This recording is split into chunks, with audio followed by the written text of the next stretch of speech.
ಪ್ರಭಾವಿಯ ಮುಖವಾಡ ಕಳಚೋಕೆ ಮಾಡಬೇಕಿಲ್ಲ ಸಾವಿರ ಆರೋಪ. ಆ ಪ್ರಭಾವಿ ಮಾಡಿರೋ ಅನಾಚಾರದ ಬಗ್ಗೆ ಒಂದೇ ಒಂದು ಸಾಕ್ಷಿ ಸಿಕ್ಕಿದ್ರೂ ಸಾಕು. ಸಿಬಿಐಗೆ ಸಿಕ್ಕಿದ್ದ ಅನಾಮಧೇಯ ಪತ್ರಕ್ಕೆ ತನಿಖೆಯಲ್ಲಿ ಸಿಕ್ತು ಬೆಚ್ಚಿ ಬೀಳಿಸೋ ಉತ್ತರ. ನಕಲಿ ದೇವಮಾನವನ ವಿರುದ್ಧ ಖಡಕ್ ಆದೇಶ ಕೊಟ್ಟಿದ್ದೇಕೆ ಅಂದಿನ ಪ್ರಧಾನಿ ಮನಮೋಹನ್ ಸಿಂಗ್.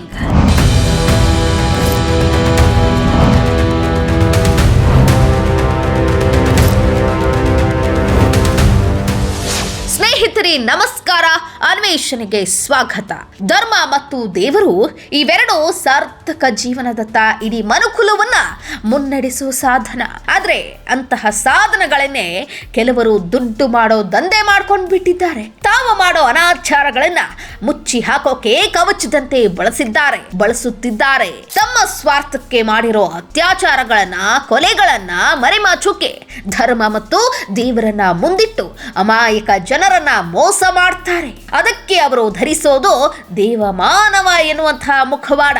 ಅಂತಹದ್ದೇ ಮುಖವಾಡವನ್ನೇ ಡೇರಾ ಸಚ್ಚಾ ಸೌದಾದ ಗುರ್ಮಿತ್ ರಾಮ್ ರಹೀಂ ಬಾಬಾ ಕೂಡ ಧರಿಸಿದ್ದ. ತಾನೇ ದೇವಮಾನವ ಅಂತ ಕೋಟ್ಯಾಂತರ ಅನುಯಾಯಿಗಳನ್ನ ನಂಬಿಸಿದ್ದ ಈ ನಕಲಿ ದೇವಮಾನವ ರಾಮ್ ರಹೀಂ ಓರ್ವ ನಕಲಿ ದೇವಮಾನವ ಎನ್ನುವ ಮುಖವಾಡ ಕಳಚಿ ಬಿದ್ದಿದ್ದು ಸಾವಿರಾರು ಪ್ರಕರಣಗಳಿಂದ ಅಲ್ಲ, ಅವನು ಮಾಡಿದ ಲೆಕ್ಕವಿಲ್ಲದ ಅನಾಚಾರಗಳಿಂದ ಅಲ್ಲ. ಆ ಮುಖವಾಡ ಕಳಚಿದ್ದು ಅವನ ವಿರುದ್ಧ ಹರಿದಾಡಿದಂತಹ ಕೇವಲ ಆ ಒಂದೇ ಒಂದು ಅನಾಮಧೇಯ ಪತ್ರ. ಇಷ್ಟಕ್ಕೂ ಆ ಅನಾಮಧೇಯ ಪತ್ರದಲ್ಲಿ ಅಂತಹ ಅದ್ಯಾವ ವಿಚಾರ ಅಡಗಿತ್ತು? ಆ ಪತ್ರ ರಾಮ್ ರಹೀಂ ಪಾಲಿಗೆ 20 ವರ್ಷಗಳ ಜೈಲು ಶಿಕ್ಷೆ ಅನುಭವಿಸುವಂತೆ ಮಾಡಿದ್ದು ಹೇಗೆ ಎನ್ನುವ ರೋಚಕ ಸ್ಟೋರಿಯನ್ನ ನೋಡೋಕ್ಕೂ ಮುನ್ನ ನಮ್ಮ ಚಾನಲ್ಗೆ ಸಬ್ಸ್ಕ್ರೈಬ್ ಆಗಿ ನೋಟಿಫಿಕೇಶನ್ಗಾಗಿ ಬೆಲ್ ಐಕಾನ್ ಕ್ಲಿಕ್ ಮಾಡೋದು ಮರಿಬೇಡಿ. ಹಾಗೆಯೇ ಫೇಸ್ಬುಕ್ ಹಾಗೂ ಇನ್ಸ್ಟಾಗ್ರಾಮ್ನಲ್ಲಿ ಅನ್ವೇಷಣೆ ಪೇಜನ್ನ ಲೈಕ್ ಅಂಡ್ ಫಾಲೋ ಮಾಡೋದನ್ನು ಕೂಡ ಮರಿಬೇಡಿ. ಸ್ನೇಹಿತರೆ, ಅದು 1991 ಆಗಸ್ಟ್ 31 ಖಲಿಸ್ತಾನಿ ಉಗ್ರ ಸಂಘಟನೆಯ ಕಮಾಂಡೋ ಚೀಫ್ ಆಗಿದ್ದ ಗುರ್ಜನ್ ಸಿಂಗ್ ರಾಜಸ್ಥಾನಿ ಪೊಲೀಸರು ಹೊಡೆದು ಹಾಕಿದ್ರು. ಈ ಉಗ್ರ ಗುರ್ಜನ್ ಸಿಂಗ್ ಪಂಜಾಬ್, ಹರಿಯಾಣ ಮತ್ತು ರಾಜಸ್ಥಾನದಲ್ಲಿ ಹಲವು ಹತ್ಯೆಗಳಲ್ಲಿ ಭಾಗಿಯಾಗಿದ್ದ. ಖಲಿಸ್ತಾನಿ ಉಗ್ರ ಗುರ್ಜನ್ ಸಿಂಗ್ ಹತ್ಯೆಯಾದ ದಿನ ದಿಢೀರಂತ ಡೇರಾ ಸಚ್ಚಾ ಸೌದಾದ ಆಶ್ರಮದಲ್ಲಿ ಮೌನಾಚರಣೆ ಮಾಡಬೇಕೆಂದು ಅನೌನ್ಸ್ಮೆಂಟ್ ಆಯಿತು. ಅಷ್ಟೇ ಅಲ್ಲ, 3 ವರ್ಷಗಳ ಕಾಲ ಸೆಪ್ಟೆಂಬರ್ 31ರಂದು ಡೇರಾ ಆಶ್ರಮದಲ್ಲಿ ಮೌನಾಚರಣೆ ಮಾಡುತ್ತಲೇ ಬಂದ್ರು. ಇದಕ್ಕೆ ಕಾರಣವೇನು ಗೊತ್ತಾ? ಖಲಿಸ್ತಾನಿ ಉಗ್ರ ಗುರ್ಜನ್ ಸಿಂಗ್ ರಾಜಸ್ಥಾನಿ ಡೇರಾ ಸಚ್ಚಾ ಸೌದಾದ ಮುಖ್ಯಸ್ಥನಾಗಿದ್ದ ಗುರ್ಮಿತ್ ರಾಮ್ ರಹೀಂ ಬಾಬಾನ ಆಪ್ತ ಸ್ನೇಹಿತನಾಗಿದ್ದ. ಅಷ್ಟೇ ಅಲ್ಲ, ಆಶ್ರಮದ ಹಿಂದಿನ ಮುಖ್ಯಸ್ಥನಾಗಿದ್ದಂತಹ ಸತ್ನಾಮ್ ಬಾಬಾ ಅವರ ತಲೆಗೆ AK-47 ಇಟ್ಟು ಗುರ್ಮಿತ್ ರಾಮ್ ರಹೀಂನನ್ನ ಡೇರಾದ ಮುಖ್ಯಸ್ಥನಾಗಿ ಘೋಷಿಸಬೇಕು ಎಂದು ಇದೇ ಉಗ್ರ ಗುರ್ಜನ್ ಸಿಂಗ್ ಬೆದರಿಕೆ ಹಾಕಿದ್ದ. ಇಂತಹದ್ದೊಂದು ಭಯಾನಕವಾದ ಸತ್ಯ ಸಂಗತಿಯನ್ನ ಉಲ್ಲೇಖಿಸಿರೋದು ಬೇರೆ ಯಾರು ಅಲ್ಲ, BBC ತೆಹಲ್ಕಾ ನ್ಯೂಸ್ ಲಾಂಡ್ರಿ ಸಂಸ್ಥೆಗಳಲ್ಲಿ ಇನ್ವೆಸ್ಟಿಗೇಷನ್ ಜರ್ನಲಿಸ್ಟ್ ಆಗಿದ್ದಂತಹ ಅನುರಾಗ್ ತ್ರಿಪಾಠಿ ತಾನು ಗುರ್ಮಿತ್ ರಾಮ್ ರಹೀಂ ಬಗ್ಗೆ ಬರೆದಿರೋ ಪುಸ್ತಕದಲ್ಲಿ ಈ ವಿಚಾರವನ್ನ ಉಲ್ಲೇಖಿಸಿದ್ದಾರೆ. ಗುರ್ಮಿತ್ ರಾಮ್ ರಹೀಂ ವಿರುದ್ಧ ಜನರ ಮಧ್ಯೆಯೇ ಅನಾಮಧೇಯ ಪತ್ರವೊಂದು ಹರಿದಾಡುತ್ತಿತ್ತು. ಇಷ್ಟಕ್ಕೂ ಅಂತಹ ಅದ್ಯಾವ ಭಯಾನಕ ವಿಚಾರಗಳು ಆ ಪತ್ರದಲ್ಲಿ ಉಲ್ಲೇಖವಾಗಿದ್ವು ಗೊತ್ತಾ? ಸಿರ್ಸಾದಲ್ಲಿರುವ ಡೇರಾ ಸಚ್ಚಾ ಸೌದಾದಲ್ಲಿ ಗುರ್ಮಿತ್ ರಾಮ್ ರಹೀಂ ಬಾಬಾಗೆ ಅನೇಕ ಮಹಿಳಾ ಅನುಯಾಯಿಗಳು ಇದ್ದಾರೆ. ಅವರಲ್ಲಿ ಬಹುತೇಕ ಮಹಿಳೆಯರು ನನ್ನಂತೆ ನಿತ್ಯ ನರಕ ಅನುಭವಿಸುತ್ತಿದ್ದಾರೆ. ಯಾಕೆಂದ್ರೆ ನನ್ನಂತೆ ಆ ಮಹಿಳಾ ಸಾಧ್ವಿಗಳ ಮೇಲೂ ಗುರ್ಮಿತ್ ರಾಮ್ ರಹೀಂ ಬಾಬಾ ನಿರಂತರವಾಗಿ ಅತ್ಯಾಚಾರವೆಸಗಿದ್ದಾನೆ ಎನ್ನುವಂತಹ ಭಯಾನಕ ಸಂಗತಿ ಆ ಪತ್ರದಲ್ಲಿ ಉಲ್ಲೇಖವಾಗಿತ್ತು. ಇದೇ ಪತ್ರವೇ ಅಂದಿನ ಪ್ರಧಾನಿಯಾಗಿದ್ದಂತಹ ಅಟಲ್ ಬಿಹಾರಿ ವಾಜಪೇಯಿಗೆ ಸಿಕ್ಕಿತ್ತು. ಈ ಪತ್ರವನ್ನ ನೋಡಿದ ವಾಜಪೇಯಿ ಕೂಡ ಕ್ಷಣಕಾಲ ದಂಗಾದ್ರು. ಕೂಡಲೇ ವಾಜಪೇಯಿ ಅವರು ಈ ಪತ್ರವನ್ನ ಪಂಜಾಬ್ ಹರಿಯಾಣ ಹೈಕೋರ್ಟ್ಗೆ ಕಳುಹಿಸಿದ್ರು. 2001ರಲ್ಲಿ ಹೈಕೋರ್ಟ್ ಸಿರ್ಸಾದಲ್ಲಿರುವ ಜಿಲ್ಲಾ ನ್ಯಾಯವಾದಿ MS ಸುಲ್ಲಾರ್ ಅವರಲ್ಲಿ ಈ ಪ್ರಕರಣದ ತನಿಖೆ ನಡೆಸುವಂತೆ ಆದೇಶಿಸಿತ್ತು. ಇನ್ನು MS ಸುಲ್ಲಾರ್ ನೀಡಿದಂತಹ ತನಿಖಾ ವರದಿಯಲ್ಲಿ ಏನಿತ್ತು ಗೊತ್ತಾ? ಡೇರಾ ಸಚ್ಚಾ ಸೌದಾ ಎಂಬುದು ಧಾರ್ಮಿಕ ಕೇಂದ್ರಕ್ಕಿಂತ ಹೆಚ್ಚಾಗಿ ವಾಣಿಜ್ಯ ಕೇಂದ್ರವಾಗಿದೆ. ಹಲವಾರು ರಾಜಕೀಯ ವ್ಯಕ್ತಿಗಳಿಗೆ ಈ ಕೇಂದ್ರದೊಂದಿಗೆ ನಿಕಟ ಸಂಪರ್ಕವಿದೆ. ಈ ಪ್ರಕರಣವನ್ನ ರಾಜ್ಯ ಪೊಲೀಸ್ ತನಿಖೆ ನಡೆಸಿದ್ರೆ ಸಾಲದು, ಕೇಂದ್ರ ತನಿಖಾ ಸಂಸ್ಥೆಗಳೇ ತನಿಖೆ ನಡೆಸಬೇಕು ಎಂದು MS ಸುಲ್ಲಾರ್ ಶಿಫಾರಸ್ ಮಾಡಿದ್ರು.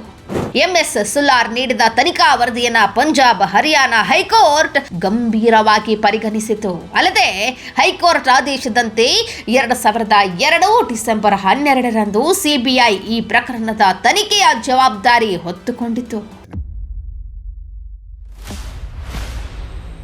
ಡೇರಾ ಸಚ್ಚಾ ಸೌದಾ ಆಶ್ರಮವಿದ್ದ ಶಿರ್ಸಾ ನಗರದಲ್ಲಿ ಪೂರ್ಸಚ್ ಅಂದ್ರೆ ಪೂರ್ಣ ಸತ್ಯ ಹೆಸರಲ್ಲಿ ಒಂದು ಪತ್ರಿಕೆ ಪ್ರಸಾರವಾಗಿತ್ತು. ಆ ಪತ್ರಿಕೆ ನಡೆಸುತ್ತಿದ್ದೇ ರಾಮಚಂದ್ರ ಛತ್ರಪತಿ ಎನ್ನುವಂತಹ ಜರ್ನಲಿಸ್ಟ್ ಸಿರ್ಸಾದಲ್ಲಿ ನಡೆಯುತ್ತಿದ್ದ ಅಕ್ರಮ ಭೂವತ್ತುವರಿಗಳ ಬಗ್ಗೆ ನಿಷ್ಠೂರವಾದ ಸುದ್ದಿಗಳನ್ನ ರಾಮಚಂದ್ರ ಛತ್ರಪತಿ ಪ್ರಸಾರ ಮಾಡಿದ್ರು. ಅದೇ ಕಾರಣಕ್ಕೆ ಡೇರಾ ಸಚ್ಚಾ ಸೌದಾದ ಅನುಯಾಯಿಗಳ ಕೆಂಗಣ್ಣಿಗೆ ರಾಮಚಂದ್ರ ಛತ್ರಪತಿ ಗುರಿಯಾಗಿದ್ದ. ಅಂತಹ ಸಮಯದಲ್ಲಿ ರಾಮಚಂದ್ರ ಛತ್ರಪತಿಗೆ ನಕಲಿ ದೇವಮಾನವ ರಾಮ್ ರಹೀಂ ವಿರುದ್ಧ ಜನರಲ್ಲಿ ಹರಿದಾಡುತ್ತಿದ್ದ ಅನಾಮಧೇಯ ಪತ್ರ ಸಿಕ್ತು.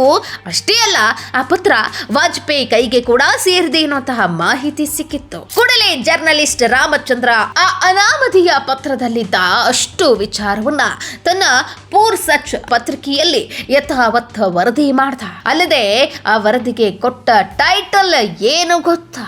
ಧರ್ಮಗಳ ಹೆಸರಲ್ಲಿ ಸಾಧ್ವಿಗಳ ಮೇಲೆ ದೌರ್ಜನ್ಯ. ರಾಮಚಂದ್ರ ತನ್ನ ಪತ್ರಿಕೆಯಲ್ಲಿ ಆ ಅನಾಮಧೇಯ ಪತ್ರದ ವಿವರ ಪ್ರಸಾರ ಮಾಡಿದ ಮರುದಿನವೇ ಇಡೀ ಸಿರ್ಸಾ ನಗರದಲ್ಲಿ ಡೇರಾ ಸಚ್ಚಾ ಸೌದಾದ ವಿರುದ್ಧ ಜನ ಮಾತನಾಡೋಕೆ ಶುರು ಮಾಡಿದ್ರು. ಆದ್ರೆ ಅತ್ತ ರಾಮ್ ರಹೀಂ ಅನುಯಾಯಿಗಳು ರಾಮಚಂದ್ರ ಛತ್ರಪತಿಯ ಪತ್ರಿಕೆಯ ಪ್ರತಿಗಳಿಗೆ ಬೆಂಕಿ ಇಟ್ಟು ಸುಟ್ಟು ಹಾಕುತ್ತಿದ್ರು. ಅಲ್ಲದೆ ರಾಮಚಂದ್ರ ಛತ್ರಪತಿಗೆ ಡೇರಾ ಅನುಯಾಯಿಗಳು ಜೀವ ಬೆದರಿಕೆ ಕೂಡ ಹಾಕಿದ್ರು.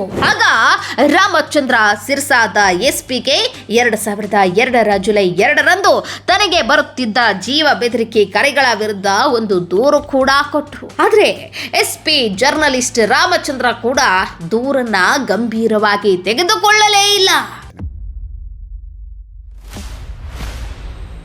ನಕಲಿ ದೇವಮಾನವನ ವಿರುದ್ಧ ಹರಿದಾಡುತ್ತಿದ್ದ ಅನಾಮಧೇಯ ಪತ್ರದಲ್ಲಿದ್ದ ವಿಚಾರವನ್ನ ತನ್ನ ಪತ್ರಿಕೆಯಲ್ಲಿ ರಾಮಚಂದ್ರ ಛತ್ರಪತಿ ಪಬ್ಲಿಷ್ ಮಾಡಿದ ಮೇಲೆ ಬಾಬಾ ರಾಮ್ ರಹೀಂಗೆ ಎಲ್ಲಿಲ್ಲದ ಆತಂಕದ ಜೊತೆಗೆ ಭಯ ಕೂಡ ಶುರುವಾಯಿತು.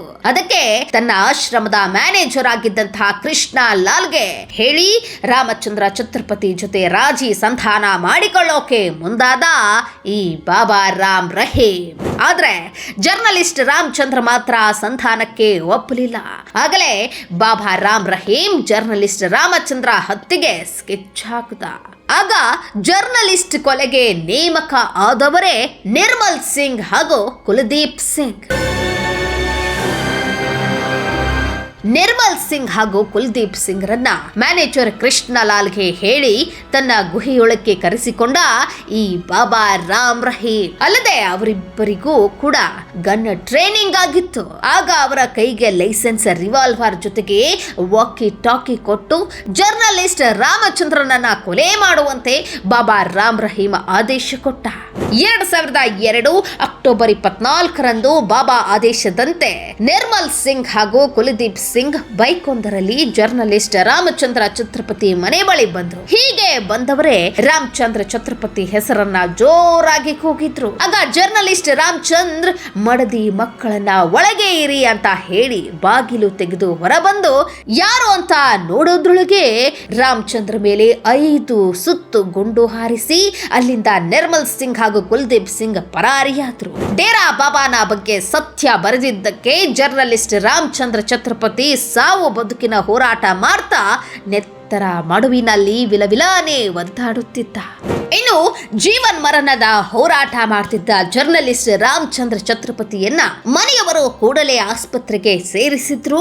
ಪೊಲೀಸರು ಜರ್ನಲಿಸ್ಟ್ ಮೇಲೆ ಗುಂಡಿನ ದಾಳಿ ನಡೆಸಿದ ಪ್ರಕರಣಕ್ಕೆ ಸಂಬಂಧಿಸಿ ಎಫ್ಐಆರ್ ಕೂಡ ದಾಖಲಿಸಿದ್ರು. ಅಲ್ಲದೆ ಈ ಪ್ರಕರಣದಲ್ಲಿ ಆಸ್ಪತ್ರೆಯಲ್ಲಿ ಸಾವಿನ ವಿರುದ್ಧ ಹೋರಾಡುತ್ತಿದ್ದ ಜರ್ನಲಿಸ್ಟ್ ರಾಮಚಂದ್ರ ಛತ್ರಪತಿಯೇ ಬಾಬಾ ರಾಮ್ ರಹೀಮನ ಮೇಲೆ ನಮ್ಮ ಮೇಲೆ ಈ ದಾಳಿ ಮಾಡಿಸಿದ್ದಾರೆ ಅಂತ ಹೇಳಿಕೆ ಕೊಟ್ಟಿದ್ದ. ಆದ್ರೆ ಪೊಲೀಸರು ಮಾತ್ರ ಎಫ್ಐಆರ್ ನಲ್ಲಿ ಎಲ್ಲೂ ಬಾಬಾ ರಾಮ್ ರಹೀಂ ಅವರ ಹೆಸರು ಉಲ್ಲೇಖ ಮಾಡಲಿಲ್ಲ. ಈ ಬಗ್ಗೆ ಜರ್ನಲಿಸ್ಟ್ ರಾಮಚಂದ್ರನ ಮಗ ಅಂಶುಲ್ ಛತ್ರಪತಿ ಪೊಲೀಸರನ್ನ ಕೇಳಿದಾಗ ಚಾರ್ಜ್ ಶೀಟ್ ನಲ್ಲಿ ಹೆಸರು ಹಾಕ್ತೀವಿ ಅಂತ ಹೇಳಿದ್ರು. ಆದ್ರೆ ಆ ಪ್ರಕರಣದಲ್ಲಿ ಕೇವಲ ನಿರ್ಮಲ್ ಸಿಂಗ್ ಹಾಗೂ ಕುಲದೀಪ್ ಸಿಂಗ್ ರನ್ನ ಅರೆಸ್ಟ್ ಮಾಡಿ ಪೊಲೀಸರು ಕೂಡ ಸುಮ್ಮನಾಗಿದ್ರು. ಅಷ್ಟೊತ್ತಿಗೆ ಜರ್ನಲಿಸ್ಟ್ ರಾಮಚಂದ್ರನ ಪರಿಸ್ಥಿತಿ ಬಿಗಡಾಯಿಸಿತು. ದೆಹಲಿಯ ಅಪೋಲೋ ಆಸ್ಪತ್ರೆಗೆ ರಾಮಚಂದ್ರನ್ನ ಶಿಫ್ಟ್ ಮಾಡಿದ್ರು. ಆದ್ರೆ 2002ರ ನವೆಂಬರ್ 21ರಂದು ಜರ್ನಲಿಸ್ಟ್ ರಾಮಚಂದ್ರ ಛತ್ರಪತಿ ಕಣ್ಣು ಮುಚ್ಚಿದ್ದ. ಛತ್ರಪತಿ ಸಾವಿನ ವಿಚಾರ ತಿಳಿಯುತ್ತಿದ್ದಂತೆ ಸಿರ್ಸಾದಲ್ಲಿದ್ದ ಜನಸಾಮಾನ್ಯರು ಮೊಟ್ಟ ಮೊದಲ ಬಾರಿಗೆ ಡೇರಾ ಬಾಬಾ ಆಶ್ರಮದ ವಿರುದ್ಧ ರಸ್ತೆಗಿಳಿದು ದೊಡ್ಡ ಮಟ್ಟಕ್ಕೆ ಹೋರಾಟ ಮಾಡಿದ್ರು. ಬಾಬಾನ ಅರೆಸ್ಟ್ ಮಾಡಬೇಕು ಅಂತ ಪಟ್ಟು ಹಿಡಿದ್ರು. ಆದ್ರೆ ಪೊಲೀಸರು ಮಾತ್ರ ಆ ಹೋರಾಟವನ್ನ ಹತ್ತಿಕ್ಕೋಕೆ ಒಂದು ಕಟ್ಟುಕತೆ ಕಟ್ಟಿದ್ರು. ಜರ್ನಲಿಸ್ಟ್ ರಾಮಚಂದ್ರ ಕುಟುಂಬದಲ್ಲಿ ಭೂಮಿಗೆ ಸಂಬಂಧಿಸಿ ಗಲಾಟೆ ನಡೆದಿದ್ದು, ಅದಕ್ಕೆ ರಾಮಚಂದ್ರ ಛತ್ರಪತಿಯ ಮೇಲೆ ದಾಳಿ ನಡೆದಿದೆ ಅಂತ ಸುಳ್ಳು ಹೇಳಿ ಹೋರಾಟಗಾರರ ದಿಕ್ಕು ತಪ್ಪಿಸೋ ಕೆಲಸ ಮಾಡಿದ್ರು. ಆದ್ರೆ ಸತ್ಯವನ್ನ ಬಿಚ್ಚಿಡೋಕೆ ಹೇಳಿದ ಸುಳ್ಳುಗಳ ಮುಖವಾಡ ಕಳಚಿ ಬೀಳೋಕೆ ಹೆಚ್ಚು ಸಮಯ ಹಿಡಿಸಲಿಲ್ಲ. ತಂದೆ ಸಾವಿನ ಪ್ರಕರಣದ ತನಿಖೆ ವಿಚಾರದಲ್ಲಿ ಪೊಲೀಸರು ಮಾಡುತ್ತಿರೋ ನಿರ್ಲಕ್ಷ್ಯ ಗಮನಿಸಿದ ಮಗ ಅಂಶುಲ್ ಛತ್ರಪತಿ ಹೈಕೋರ್ಟ್ಗೆ ಒಂದು ಅರ್ಜಿ ಹಾಕಿದ್ರು. ನಮ್ಮ ತಂದೆಯ ಸಾವಿನ ಬಗ್ಗೆ ಸಿಬಿಐ ತನಿಖೆ ಆಗ್ಬೇಕು ಅಂತ 2003ರ ಜನವರಿಯಲ್ಲಿ ಹೈಕೋರ್ಟ್ ಮುಂದೆ ಮನವಿ ಮಾಡಿಕೊಂಡ. ಆದ್ರೆ ಹೈಕೋರ್ಟ್ ಆ ಅರ್ಜಿಯನ್ನ ಅಷ್ಟು ಬೇಗ ಅಕ್ಸೆಪ್ಟ್ ಮಾಡಲಿಲ್ಲ. ಸುಮಾರು 9 ತಿಂಗಳ ಕಾಲ ಅಂಶುಲ್ ಛತ್ರಪತಿ ತಂದೆಯ ಸಾವಿಗೆ ನ್ಯಾಯ ಸಿಗಬೇಕು ಅಂತ ಹೋರಾಡಿದ. ಆ ಹೋರಾಟದ ಫಲವಾಗಿ 2003ರ ನವೆಂಬರ್ನಲ್ಲಿ ಜರ್ನಲಿಸ್ಟ್ ರಾಮಚಂದ್ರ ಛತ್ರಪತಿ ಪ್ರಕರಣವನ್ನ ಸಿಬಿಐ ತನಿಖೆ ಮಾಡಬೇಕು ಎನ್ನುವಂತಹ ಅಂಶುಲ್ ಛತ್ರಪತಿಯ ಅರ್ಜಿಯನ್ನ ಹೈಕೋರ್ಟ್ ಅಕ್ಸೆಪ್ಟ್ ಮಾಡಿತ್ತು. ಅದರಂತೆ ಜರ್ನಲಿಸ್ಟ್ ರಾಮಚಂದ್ರ ಛತ್ರಪತಿ ಕೊಲೆ ಪ್ರಕರಣ ಕೂಡ ಸಿಬಿಐ ಅಂಗಳಕ್ಕೆ ಬಂತು. ಸ್ನೇಹಿತರ, ಒಂದು ಕಡೆ ಸಿರ್ಸಾದ ನ್ಯಾಯವಾದಿ NSLR ನಕಲಿ ದೇವಮಾನವ ರಾಮ್ ರಹೀಂ ವಿರುದ್ಧ ಹೈಕೋರ್ಟ್ಗೆ ನೀಡಿದ ತನಿಖಾ ವರದಿ, ಮತ್ತೊಂದು ಕಡೆ ಸಿಬಿಐಗೆ ವಹಿಸಿದ್ದ ಜರ್ನಲಿಸ್ಟ್ ರಾಮಚಂದ್ರ ಛತ್ರಪತಿ ಕೊಲೆ ಪ್ರಕರಣ. ಈ ಎರಡರಲ್ಲೂ ಪ್ರಧಾನ ಅಂಶವಾಗಿದ್ದೇ ಡೇರಾ ಸಚ್ಚಾ ಸೌದಾದಲ್ಲಿ ಸಾಧ್ವಿಯೊಬ್ಬಳು ಅನುಭವಿಸಿದ್ದ ನರಕಯಾತನೆ ಬಗ್ಗೆ ವೈರಲ್ ಆಗಿದ್ದಂತಹ ಅನಾಮಧೇಯ ಪತ್ರ. ಆ ಒಂದು ಅನಾಮಧೇಯ ಪತ್ರ ತಾನು ಕಟ್ಟಿದ್ದಂತಹ ಕತ್ತಲೆಯ ಸಾಮ್ರಾಜ್ಯವನ್ನ ಬೆತ್ತಲು ಮಾಡುತ್ತೆ ಅಂತ ಖುದ್ದು ಬಾಬಾ ರಾಮ್ ರಹೀಂ ಕೂಡ ಅಂದುಕೊಂಡಿರಲಿಲ್ಲ. ಆ ಅನಾಮಧೇಯ ಪತ್ರದಿಂದ ವಾಜಪೇಯಿ ನಂತರ ದೇಶದ ಪ್ರಧಾನಿಯಾದಂತಹ ಮನಮೋಹನ್ ಸಿಂಗ್ ಕೂಡ ನಕಲಿ ದೇವಮಾನವನ ಬೆತ್ತಲ ಲೋಕ ಬಯಲು ಮಾಡೋಕೆ ಸಿಬಿಐಗೆ ಖಡಕ್ ಆದೇಶ ಕೊಡ್ತಾರೆ ಅಂತ ಯಾರೂ ಊಹಿಸಿರ್ಲಿಲ್ಲ. ಅಷ್ಟೇ ಯಾಕೆ, ಕಾಂಗ್ರೆಸ್ ಬಿಜೆಪಿ ನಾಯಕರು, ಮಂತ್ರಿಗಳು, ದೊಡ್ಡ ದೊಡ್ಡ ಉದ್ಯಮಿಗಳಿಂದ ಸಿಬಿಐಗೆ ಒತ್ತಡ ಹಾಕಿಸಿದ್ರು. ಬಾಬಾ ರಾಮ್ ರಹೀಂಗೆ 20 ವರ್ಷಗಳ ಕಾಲ ಜೈಲು ಶಿಕ್ಷೆ ತಪ್ಪಿಸೋಕೆ ಯಾರಿಂದಲೂ ಸಾಧ್ಯವಾಗಲಿಲ್ಲ. ಇದೆಲ್ಲದಕ್ಕೆ ಕಾರಣವೇ ಆ ಅನಾಮಧೇಯ ಪತ್ರ.